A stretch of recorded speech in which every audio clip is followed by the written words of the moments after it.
Assalamualaikum warahmatullahi wabarakatuh. Kami dari kelompok tanaman padi akan mempresentasikan hasil wawancara dan observasi dari kelompok kami. Yang pertama, kami mengambil tema pengaruh hama pada perkembangan dan pertumbuhan padi. Pertama-tama, perkenalkan, nama saya Vika Firanosa dan anggota kelompok kami Ajeng Sabrina, absen 1, Amanda Verus, absen 2, Kalista Ardin, absen 9, dan Desta Martina, absen 11. Yang pertama, bab 1 ada pendahuluan. Pendahuluan ini ada latar belakang, rumusan masalah, dan tujuan. Yang pertama, latar belakang. Di Banjarnegara terdapat banyak lahan pertanian. Hal ini menyebabkan banyak penduduknya berprofesi sebagai petani. Banyaknya lahan pertanian tidak menutup kemungkinan adanya hama sebagai perusak kualitas padi. Hama tersebut membuat petani mengeluh karena hasil panennya yang terganggu dan menurunnya kualitas padi tersebut. Yang kedua ada rumusan masalah. Kami mengambil 3 rumusan masalah. Yang pertama, apa saja jenis hama utama yang menyerang tanaman padi? Yang kedua, bagaimana cara pengendalian hama yang efektif untuk meminimalkan kerusakan pada tanaman padi? Dan yang ketiga, apa dampak serangan hama terhadap hasil produksi padi? Selanjutnya ada tujuan. Yang pertama, mengetahui jenis hama utama yang menyerang tanaman padi. Yang kedua, menentukan cara pengendalian hama yang efektif untuk meminimalkan kerusakan pada tanaman padi. Dan yang ketiga, mengetahui dampak serangan hama terhadap hasil produksi padi. Selanjutnya, bab kedua yaitu tinjauan pustaka. Tinjauan pustaka yaitu hama dalam konteks budidaya tanaman padi adalah hewan yang merusak tanaman dan menyebabkan kerugian ekonomi. Berbagai jenis serangan seperti wereng coklat, wereng hijau, walang sangit, dan penggerek batang merupakan hama utama yang menyerang tanaman padi pada berbagai fase pertumbuhan, menyebabkan kerusakan dan kehilangan hasil. Penggerek padi dianggap sebagai hama yang paling serius karena menyerang tanaman padi sejak fase pembibitan hingga reproduksi. Pengendalian hama dapat dilakukan melalui berbagai cara, termasuk pengolahan tanah yang baik, pengaturan air, penggunaan benih bersertifikat, penggunaan pupuk organik, dan penggunaan herbisida secara bijak. Selain itu, pemahaman tentang bioekologi hama dan pemanfaatan predator alami seperti kumbang,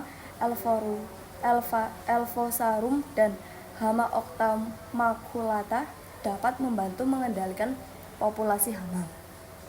Penting untuk memberikan penyuluhan kepada petani tentang pengelolaan hama yang efektif agar produksi padi dapat maksimal dan berkelanjutan.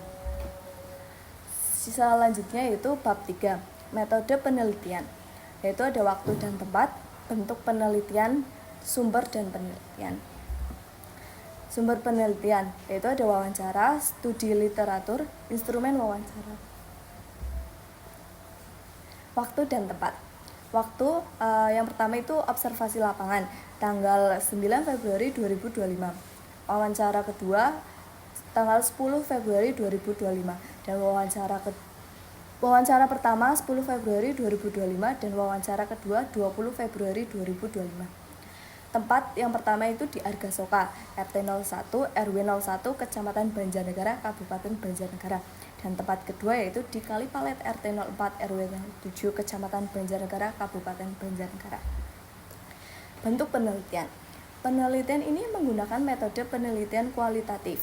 Mengartikan penelitian kualitatif sebagai penelitian yang menghasilkan data deskriptif yang bertujuan untuk menjelaskan dan memahami suatu fenomena serta menekankan pentingnya konteks dalam analisis data. Penelitian pengaruh hama pada perkembangan dan pertumbuhan padi menggunakan metode kualitatif untuk menghasilkan data deskriptif yang bertujuan untuk menjelaskan fenomena pengaruh hama di lingkungan sawah. Selanjutnya yaitu sumber penelitian. Yang pertama ada observasi. Observasi adalah cara untuk memperoleh informasi tentang suatu peristiwa dengan pengamatan langsung. Melalui proses ini, fakta di lapangan dijadikan sebagai data dalam penelitian. Pada observasi ini, mengamati tanaman padi yang ada di Desa Argasoka RT 1 RW 1 Kecamatan Banjarnegara Kabupaten Banjarnegara. Observasi ini berfokus mengumpulkan data mengenai macam hama dan pengaruhnya pada padi. Yang kedua itu ada wawancara. Wawancara adalah percakapan tatap muka antara dua orang atau lebih untuk bertukar informasi dan ide. Wawancara dapat dilakukan untuk berbagai tujuan, seperti mengumpulkan data, memperoleh keterangan, atau mencari solusi. Mendefinisikan wawancara sebagai cara untuk mendapatkan keterangan atau pendirian secara lisan dari seorang informan. Wawancara dilakukan oleh narasumber kami yang merupakan seorang petani padi.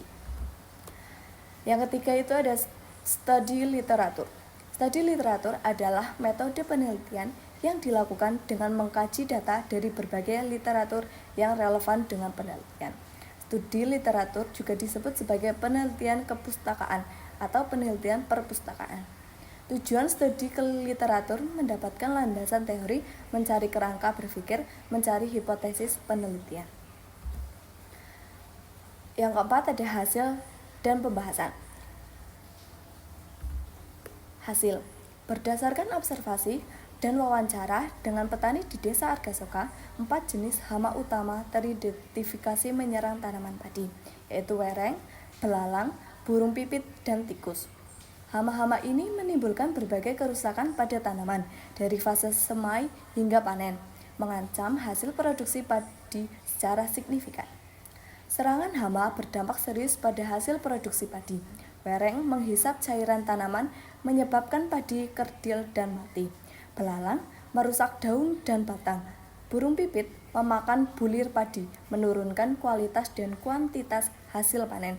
Dan tikus merusak tanaman di semua fase pertumbuhan, bahkan menyebabkan gagal panen. Petani di Desa Argasoka menerapkan berbagai strategi pengendalian hama, termasuk pemilihan varietas tahan hama, pengendalian hayati dengan memanfaatkan musuh alami, penggunaan pestisida selektif, rotasi tanaman, pengelolaan air yang baik, pembersihan gulma, dan pemantauan rutin. Kombinasi metode ini bertujuan untuk meminimalkan kerusakan tanaman dan kerugian hasil panen. Meskipun berbagai upaya pengendalian telah dilakukan, serangan hama telah menjadi tantangan utama bagi petani. Kerusakan tanaman, penurunan kualitas dan kuantitas hasil panen, serta potensi gagal panen menyebabkan kerugian ekonomi yang signifikan. Selain itu, kontaminasi kotoran tikus pada hasil panen juga menjadi masalah tambahan yang perlu diatasi. Pengendalian hama secara terpadu dan berkelanjutan sangat penting untuk menjaga hasil panen padi yang optimal. Petani perlu terus meningkatkan pengetahuan dan keterampilan dalam mengelola hama, serta memanfaatkan teknologi dan inovasi pertanian yang ramah lingkungan. Pemantauan rutin dan tindakan pengendalian sejak dini sangat diperlukan untuk meminimalkan dampak serangan hama dan memaksimalkan keberlanjutan produksi padi. Selanjutnya ada pembahasan. Hasil penelitian menunjukkan bahwa hama utama yang menyerang tanaman padi adalah wereng, belalang, burung pipit, dan tikus. Burung pipit mengurangi hasil dan kualitas padi dengan memakan bulir, sementara wereng dan belalang merusak daun, mengganggu fotosintesis, dan menghambat pertumbuhan. Wereng dapat menyebabkan gagal panen hingga 100%.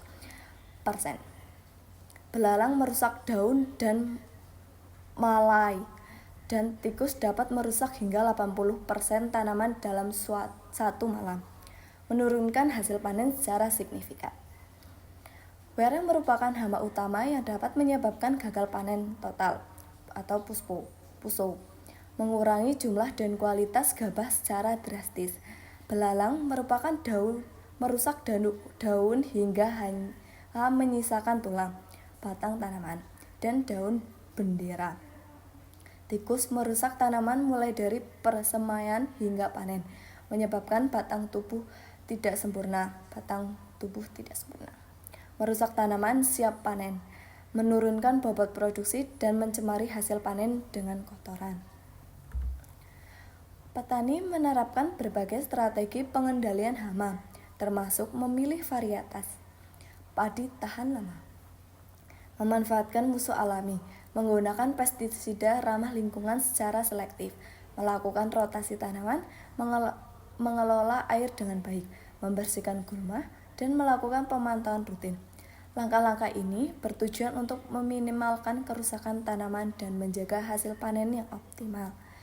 Melalui komitmen dan strategi yang tepat, petani berjuang tidak hanya untuk hasil panen, tetapi juga untuk ketahanan pangan. Mereka berharap untuk mendapatkan hasil padi yang optimal dan menjadikan lahan pertanian sebagai sumber kehidupan yang berkelanjutan.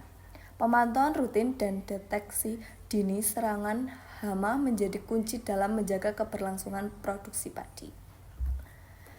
Selanjutnya ada bab 5, yaitu kesimpulan. Serangan hama seperti wereng, belalang, burung pipit, dan tikus secara signifikan mempengaruhi pertumbuhan dan hasil produksi padi di Desa Argasoka. Petani menerapkan berbagai strategi pengendalian hama yang efektif, termasuk pemilihan varietas tahan lama, pengendalian hayati, penggunaan pestisida selektif, rotasi tanaman dan pengelolaan air yang baik, dan pembersihan gulma serta pemantauan rutin. Dengan langkah-langkah ini, petani berhasil meminimalkan kerusakan akibat hama, meningkatkan hasil panen dan mendukung ketahanan pangan desa. Keberhasilan pengendalian hama menjadi kunci keberlangsungan pertanian dan kesejahteraan petani di masa depan. Berikut dokumentasi yang kami lampirkan dalam PPT ini, yaitu pertama ada hama burung pipit, selanjutnya ada observasi dan wawancara. Terima kasih, sekian wawancara dari kelompok kami Tanaman Padi. Mohon maaf jika ada kesalahan kata atau pengucapan.